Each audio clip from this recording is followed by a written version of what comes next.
Hello மக்களே, இன்றைக்கி நம்ம என்ன பார்க்க போகிறோன்னா ஐல மீன் கிரேவி கேரளா ஸ்டைலில் வாங்க பார்க்கலாம்.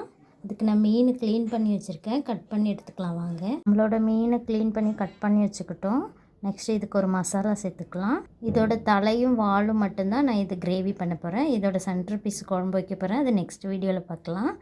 இதுக்கு தேவையான மசாலா உப்பு, மஞ்சள் தூள், காஷ்மீரி சில்லி பவுட்ரு இது மட்டும்தான், வேறு எதுவும் சேர்த்துக்க வேணாம். இதை மட்டும் சேர்த்து நல்லா மிக்ஸ் பண்ணி விட்டுக்கோங்க. நம்மளோட மசாலாலாம் மீனில் பரட்டி வச்சுக்கிட்டோம்.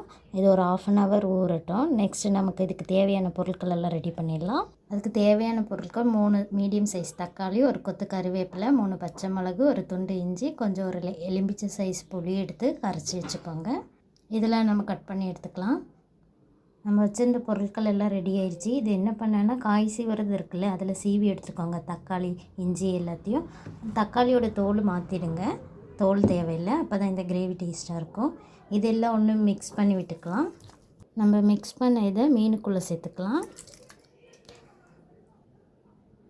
இது உள்ளே சேர்த்துட்டு நெக்ஸ்ட்டு புளி வச்சுருக்கோம்ல, அதையும் நம்ம உள்ளே சேர்த்துக்கலாம். புளி தேவைக்கேற்ப சேர்த்துக்கோங்க. கொஞ்சம் புளி வேணுன்றவங்களும் இருப்பீங்க, வேணான்றவங்களும் இருப்பாங்க. நாங்கள் நல்லா கொஞ்சம் புளி சேர்த்துக்குவோம். இதெல்லாம் ஒன்று மிக்ஸ் பண்ணி விட்டுக்கலாம். மீன் உடையாமல் மிக்ஸ் பண்ணிக்கோங்க. இப்போ நம்ம நல்லா மிக்ஸ் பண்ணி விட்டுக்கிட்டோம். இது ஒரு மூடி போட்டு 1/2 hour ஊற வச்சுக்கலாம். நம்ம மீன் மிக்ஸ் பண்ணி வச்ச மசாலா எல்லாம் ஒன்றா சேர்ந்துருச்சு. இப்போ நம்ம ஸ்டவ் ஆன் பண்ணி சட்டி அடுப்பில் வச்சுக்கலாம். மீன் செய்யும் போது எப்போவும் சட்டியில் செய்யுங்க, அப்போ தான் நல்ல டேஸ்ட்டாக இருக்கும். அடுப்பில் வச்சதுக்கப்புறம் நம்ம ஒரு மூடி போட்டு ஒரு 5 நிமிஷம் மூடி வச்சுக்கலாம். அது ஒரு கொதி வரும்போது நம்ம திறந்து பார்க்கலாம். மூடி போட்டு 5 நிமிஷம் ஆச்சு, திறந்து பார்க்கலாம் வாங்க. கரண்டி போட்டுலாம் மிக்ஸ் பண்ணாதீங்க, இந்த மாதிரி சட்டியை சுற்றி விட்டுக்கோங்க. இது கரண்டி போட்டு மிக்ஸ் பண்ணாதீங்க, மீன் உடஞ்சிரும்.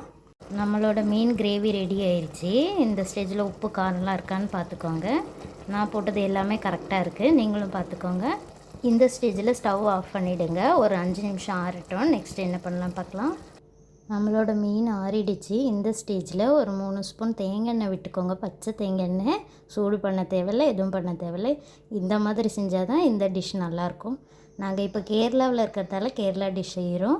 நீங்களும் ட்ரை பண்ணி பாருங்கள். பிடிச்சிருந்தா கமெண்ட் பண்ணுங்கள். நம்மளோட சுவையான ஐல கிரேவி ரெடி ஆயிடுச்சு. சமைச்சு பாருங்கள், சாப்பிட்டு பாருங்கள். பிடிச்சிருந்தா கமெண்ட் பண்ணுங்கள், லைக் பண்ணுங்கள், ஷேர் பண்ணுங்கள், சப்ஸ்கிரைப் பண்ணுங்கள். Okay, bye by.